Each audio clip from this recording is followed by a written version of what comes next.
Welcome back to my channel guys, JP Garcia here. So dahil maulan ngayon at hindi tayo masyado nakakapag-rides, naisipan ko na tanggalin yung touring setup na nakakabit dito sa NMAX natin. Tapos may mga bagong pyesa rin tayo na binili online. So ipapakita ko sa inyo kung ano yung mga pyesa na yon, isa-isa i-unbox natin. Tapos ipapakita ko rin sa inyo ano yung mga tatanggalin nating pyesa dito sa NMAX natin. Medyo nagsawa na rin kasi ako sa touring setup. So, ngayon try muna tayo ng ibang setup. Sobrang alikabok na rin pala nitong NMAX kasi medyo matagal-tagal na rin siyang hindi nagagamit. Mga 2 weeks na. So, after natin nagabit yung mga pyesa, kakarwasyon din natin.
Ito lahat yung mga pyesa na i-unbox natin ngayon. Yung iba dito na unbox ko na kasi 1 week ko na yata na iniipon yung mga pyesang to. Paisa-isa yung dating everyday.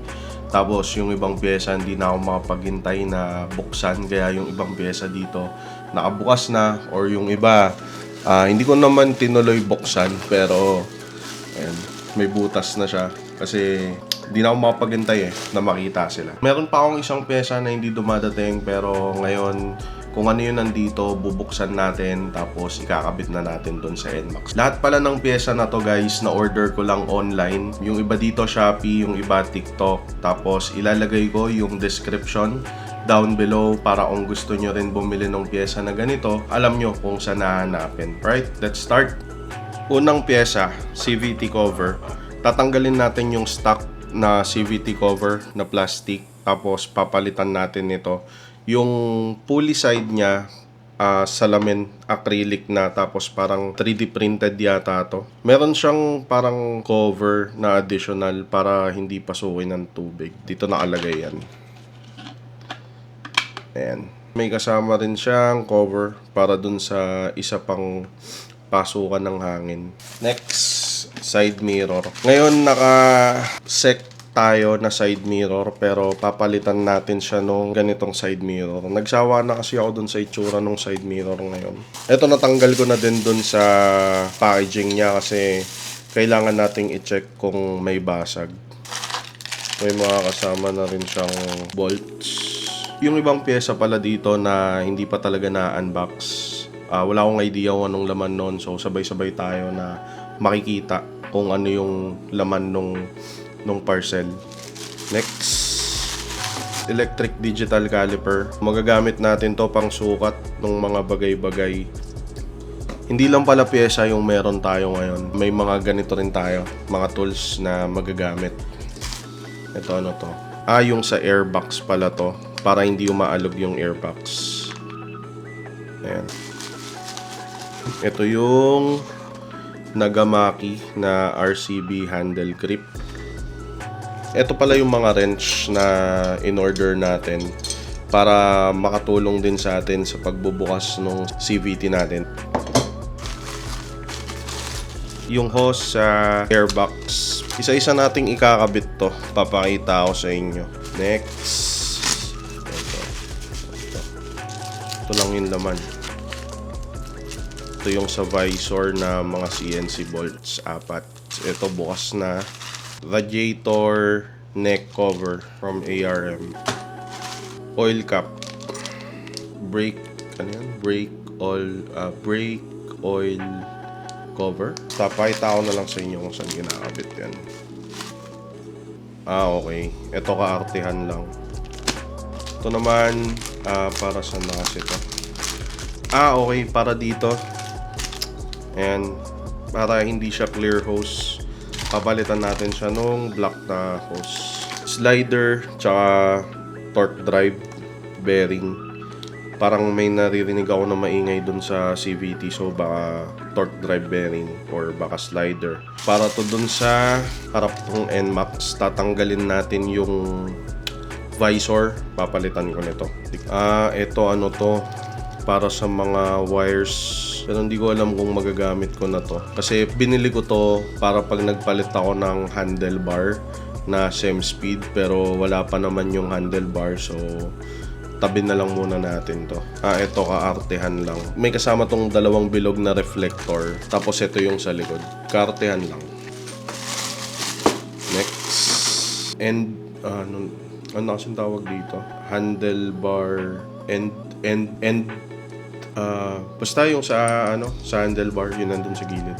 End bar yata yung tawag dito. Hindi ko alam eh. Ito naman, oil cap. Hindi eh. Basta pakita ko na lang sa inyo kung saan kinakabit yan. Nalimutan ko.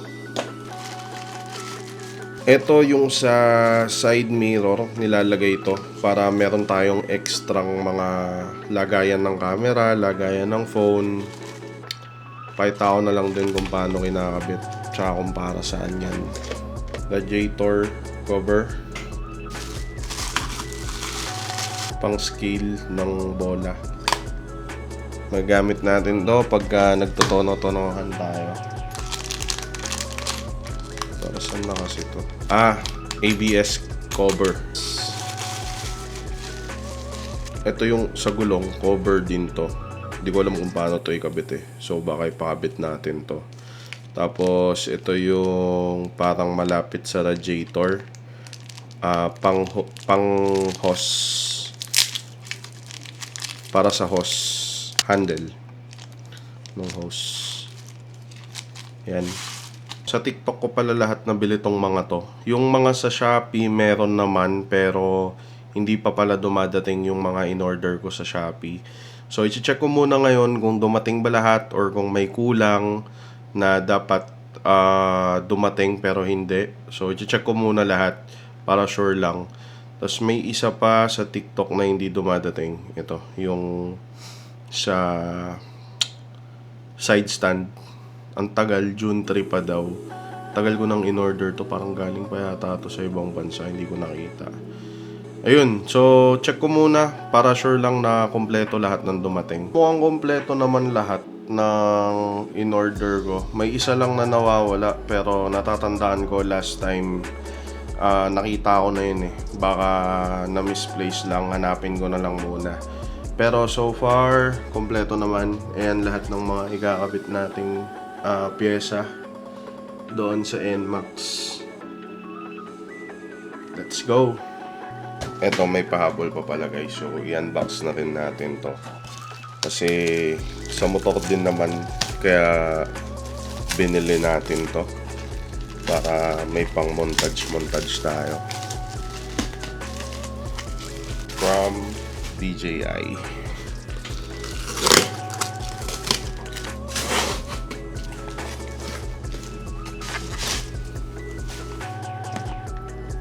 Osmo Mobile 8 gimbal, phone gimbal. Ano yung mga inclusion? Yung binili natin, ano lang to, yung basic combo, yung standard. Tapos ito yung mismong device. May kasama ulit siyang pouch as usual. Yun lang.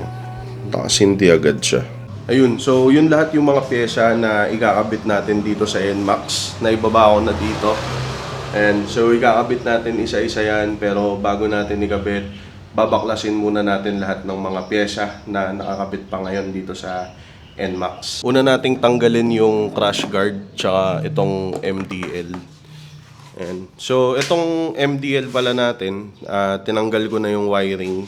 Pero anytime na kailangan natin siyang gamitin pwede naman ulit. Itinago ko lang doon sa loob yung wiring para pagka gusto ulit natin siya gamitin, kaabit lang natin, tapos plug and play na lang. Dali lang naman tanggalin tong crash guard.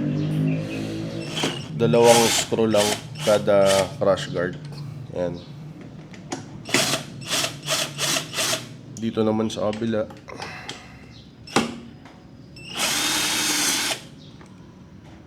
Ganun lang. Ayan. Tapos tanggal na siya. So, ito na yung crash guard natin. Natanggal ko na. Yung MDL, hindi ko natatanggalin dito para pagka gusto ulit natin gamitin, kaabit ko na lang yung buong crash guard. Next natin tong side mirror.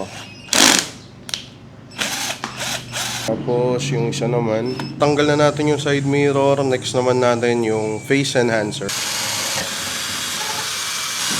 Tanggal na natin yung visor. Next natin tong face enhancer. And face enhancer out. Kasama na rin dito yung ating cellphone holder. So di ko na rin siya tatanggalin. Kasi para dito talaga yan eh. Next nating tatanggalin ay itong mga bar end. Ito namang handle grip. Hindi ko alam kung kaya kong tanggalin to. Medyo mahirap kasi tanggalin to eh. Pero itong bar end, saglit lang. Bilis lang siya. Ito naman, try ko natanggalin. Balikan ko kayo. Ayun, so natanggal na natin yung isa. So yung kabila pa, hindi naman pala siya ganun kahirap tanggalin. Kasi nagtanggal ako ng ganito sa Pasio, sobrang hirap. Pero dito sa NMAX hindi naman. Wala siyang parang rugby na nakadikit. Sa Pasio kasi meron eh. So easy lang siya guys. Next, tanggalin ko lang yung isa. Tanggal na pareho, kaya lang yung dun sa kabila, napilitan akong gupitin na lang. Kasi sobrang hirap tanggalin. Next na tatanggalin natin itong CVT cover. Gagamit tayo ng itong binili natin sa TikTok. Yung 8mm na wrench. Tanggal na natin tong stock na CVT cover. Ito pala yung in-add-swap ko nung nakaraan na CVT crankcase cover. Tapos tinanggal ko na rin yung screw nito kasi may kaabit tayo dito. Medyo malakas kasi yung alog nito eh. Pumapagpag pag tumatakbo. Lalagyan natin yan mamaya nung binili ko na bagong pyesa. Next, tatanggalin naman natin tong radiator cover natin. So, gamit pa rin tong tools na nabili natin sa TikTok. Sobrang laking tulong nito pagka mahilig ka na magbaklas-baklas ng motor mo. Meron siyang 8, 10, 12, and 14 mm. So, 4 na set na siya yung kasama dito sa bibilin mo. Ilagay ko na lang yung link sa description. Tanggal na rin yung radiator cover natin. Yung last na tatanggalin natin dito sa NMAX ay yung kanyang top box tsaka top box bracket. Ito, matagal ko na talagang gustong tanggalin to eh. Pakita ko sa inyo kung bakit. Yung top box, madali lang naman tanggalin to. May lock lang to. Ayan. Tapos, pag tanggal na yung lock, ihilahin mo lang siya. Hindi, ayun. Oh. Then, pag nahila mo, na-slide, tanggal na. Next, natatanggalin natin itong top box bracket. Ito naman, kailangan nating i-allen. Tanggal na yung top box bracket natin. So, kaya gusto ko siyang tanggalin. Matagal na. Kasi, gumasgas na siya dito sa handlebar natin. Handlebar ba tawag dito? Grab bar pala. Ayan. So, kung bibili kayo ng ganitong brand, yung Monorack, mas maganda lagyan nyo ng parang padding sa pagitan nila para hindi magasgas yung handlebar nyo or yung grab bar nyo. Hindi ko alam kung mali lang yung pagkakakabit. Pero kung saan ako bumili, dun din naman ako nagpakabit. So, hindi ko alam kung sila yung mali. Pero yun nga, para safe lang din, pagka gumamit kayo nito, lagyan nyo ng padding sa pagitan nila. Ito na yung NMAX natin. Matapos nating tanggalin lahat ng mga nakakabit dito. Ngayon naman, lalagyan na natin siya ng mga bagong pyesa na binili natin. Yung mga tinanggal natin, itong face enhancer niya, tapos yung cellphone holder, tapos tinanggal din natin yung crash guard na may MDL, yung side mirror, yung windshield ba yan? O basta yan. Tapos yung crankcase cover, yung radiator cover, yung top box bracket, tsaka yung top box. Una nating ikakabit tong acrylic cover para dito sa pulley natin. Maganda tong CVT cover na to kasi meron siyang pasukan ng hangin. Hindi ka na mag-worry kung sakal ba yung CVT, kung may hangin ba na pumapasok. Kasi sobrang importante na merong hangin na pumapasok dyan at saka may hangin na lumalabas dito. Kasi pag wala, mabilis masisira yung belt, yung bola, yung mga rubber material na nasa loob ng CVT mo.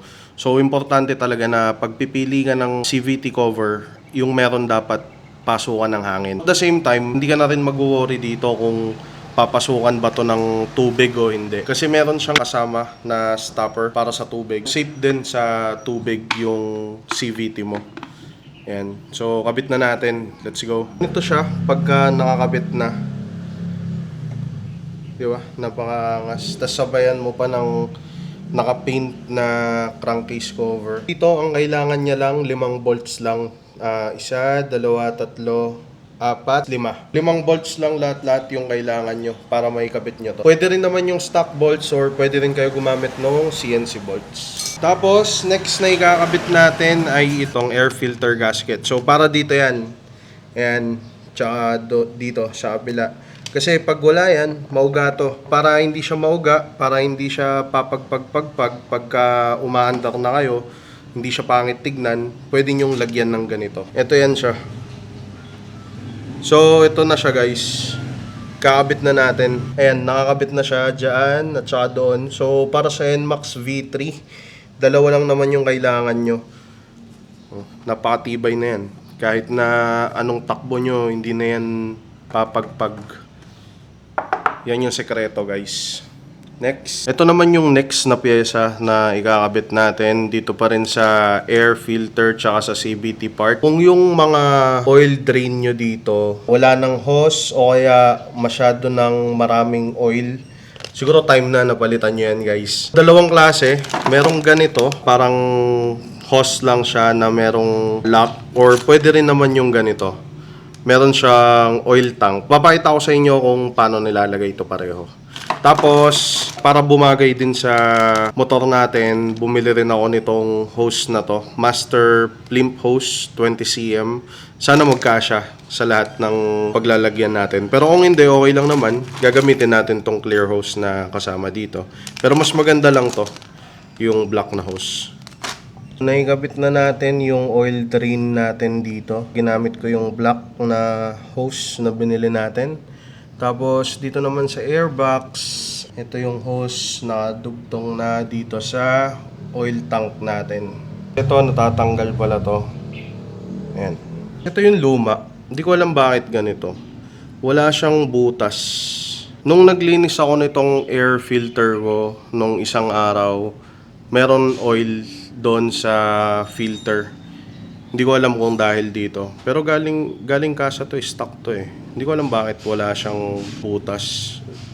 Maraming oil, hindi nakakalabas yung oil. So baka yun yung reason bakit may oil dito sa filter. Pero hindi ako sure. Galing sa kasa, so dapat talaga ganon. Pero ewan kung bakit ganon. Comment down below guys kung alam nyo. So, ito na yung forma ng CVT tsaka airbox natin. Oil tank, oil catch, bushing para sa air filter para hindi magalaw. Tapos, pulley cover tsaka CVT. Hindi ko naman tawag yan. Basta yan. Next, ito. Kaartehan lang. Lagay natin dito. All done. Ride safe. Next na ilalagay natin itong radiator cover. Tapos, itong radiator neck cover. Tapos, itong holder ng hose para dito yan. Yung, ano natin, radiator cap, nakalagay na. So, all goods na yan. Tapos, ito naman, para dun to eh, oh, sa may gulong. Kaya lang, hindi ko alam paano ikabit. Papalagay na lang natin to pagka nakapunta tayo dun sa mekaniko. Pero ngayon, eto na lang muna yung sa radiator part yung ilalagay natin. Yun, so tapos na natin ikabit tong radiator neck cover tsaka tong radiator cover. Tapos naikabit na rin natin to, yung clamp dito. Yung stock niya, bakal din naman pala. Kaya lang kulay black. So pinalitan natin ng silver para mas bagay sa motor natin. Okay, next. Konti na lang. Sunod na natin to. Tapos, binilihan ko na rin ng CNC na screw. Para dito yan. And so, kabit na natin. All done. Next, side mirror naman. To, kabit na natin tong side mirror para tapos na. Sama na rin pala natin to sa side mirror. Yan, para dyan yan. Nakabit na natin yung side mirror. Hindi lang ako sure kung tama yung pagkakabit ko. Pero, ayun na siya. Nilagyan natin ng ganito. Pang sabitan natin ng cellphone holder tsaka camera 360. Hindi ko alam kung tama yung kabit ko dito. Pero, okay naman para sa akin. Yun naman yung mahalaga. Komportable ako. Next is yung Nagamaki na handle grip. Tsaka, ano pa ba? Ito, yung bar end. Kabit na natin. Let's go! Stock handlebar out. Nagamaki in. Nice. Next, ano ba bang hindi na ikakabit? Ito, baka hindi ko muna may kabit tong slider at saka itong torque drive bearing. Tapos, ano pa ba? Ito, yung ABS cover. Tara, lagay na natin yan doon. Alright, and nakakabit na rin yung ating ABS cover. Next, ano na lang, itong dalawa sa oil cap. Ayan. Tapos ito, hindi muna natin ikakabit yan. Ito, mali yung size, next time na yan. Tapos ito rin, hindi ko may ikakabit, hindi ko alam kung para saan. Tapos, ito, hindi rin muna natin magagamit. Ito, bukas na lang yan. Ito din, pag nagpalinis tayo ng CBT. Tapos, ito, hindi ko matanggal yung stock. So, ito lahat, yung mga hindi natin may kakabit. Pero ito, last one, ikakabit na natin. Dito. Diyan. Let's go. Yung napanood yung video kanina guys na nagkakabit ako ng pyesa 1 month ago na yon. Ngayon ko na lang ulit na ituloy itong vlog na to. Sobrang daming ginawa. Kung napanood nyo, galing kami ng Vietnam tsaka ng Palawan. Ngayon na lang ulit ako nagkaroon ng time na ituloy yung ginagawa natin dito sa motor na to. Dun sa video kanina guys, naikabit ko naman na lahat ng pyesa doon. Ang natira na lang na hindi ko naikabit doon, yung sa gulong, yung parang triangle na hindi ko kasi alam kung paano ikabit yun eh. Pero saka na natin yun ikabit pagka nakapunta tayo sa mekaniko. Ngayon papunta ako sa car wash. Ipapa-car wash ko tong NMAX para makita natin yung talagang itsura niya pagka malinis. Tinatamad din ako mag-car wash dun sa bahay. Masyadong masigaw to. Dadagdagan ko ng bola. Naka-torsion controller kasi ako. Tinry kong maglagay nun. Mag-a-adjust ako sa bola. Parang masyadong magaan yung bola niya. Magbibigat tayo. Naalala ko yung init nung nagkabit ako ng pyesa. Grabe yun. Hindi ko malilimutan yung araw na yun. Pagka nagbibuild kayo guys ng motor, huwag nyo nang antayin yung mga pyesa dumating lahat. Ikabit nyo na isa-isa. Ang hirap pala nun pagka sabay-sabay mo yung kinakabit yung mga pyesa. Tapos sobrang init pa nung panahon na yun. Kala ko mamamatay na ako, hindi ko na kinaya eh. Kaya nga diba dapat ang plano nun, after nung pagkakabit ng pyesa, magpapakarwash tayo tapos sabay montage. Wala eh, di na kinaya eh. Sobrang init eh. Finally, touring setup out. Tapos bagong setup naman yung itatry natin. Ipa-car wash lang natin real quick. Putik, ang tagal ng stoplight.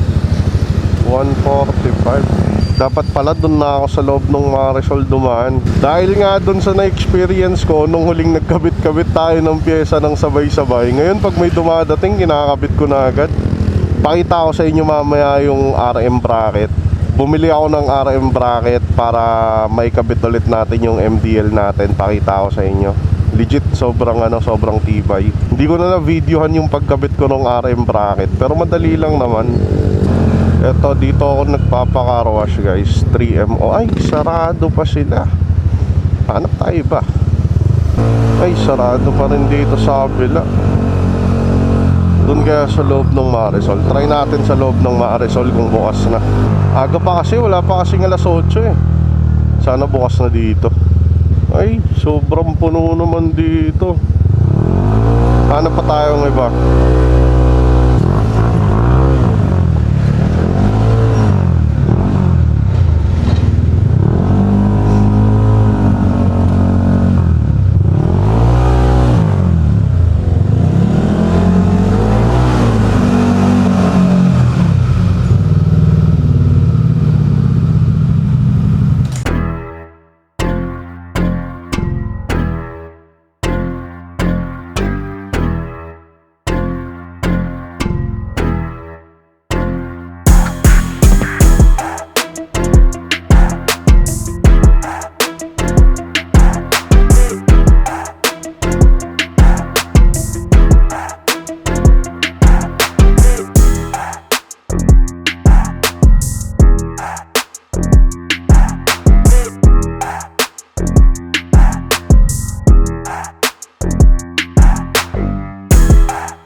So yun, tapos na tayong magpa car wash. Hanggang dito na lang muna guys. Thank you so much panonood ng video natin today.